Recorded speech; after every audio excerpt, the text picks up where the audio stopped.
April 15th, 2023, end of day, Saturday. Our Father who gives wisdom to those who ask.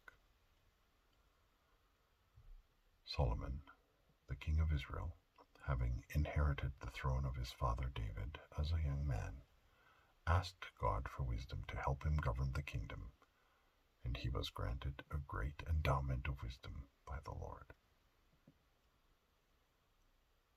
With this wisdom, King Solomon undertook to find the meaning of life, and he endeavored to see if any good could be found in pleasure, but he was disappointed because he found that all pleasures were meaningless.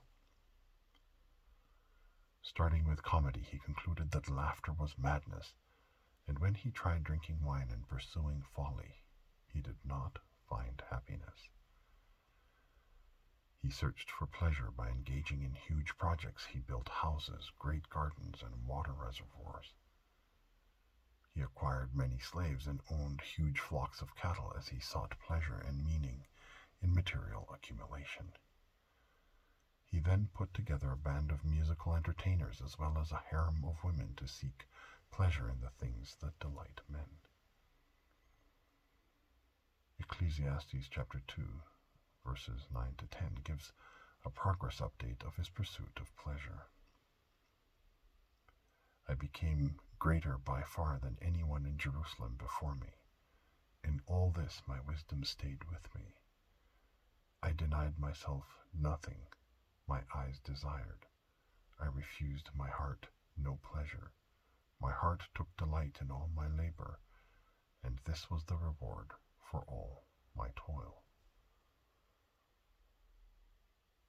This passage describes the limitless search that Solomon, as king of Israel, conducted in his pursuit of meaning. While still seeing things from a vantage point of wisdom, he attained social, political, and economic supremacy in Jerusalem. Finding no meaning in status, he plunged himself into the desires of the flesh, denying himself nothing that his eyes or his heart fancied. He then searched for pleasure in his own toil to see if he could produce work that would reward him with satisfaction.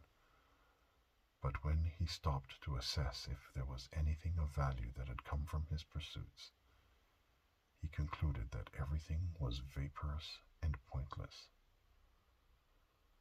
Ecclesiastes chapter 2, verse 11 says it this way: "Yet when I surveyed all that my hands had done, and what I had toiled to achieve, everything was meaningless, a chasing after the wind. Nothing was gained under the sun."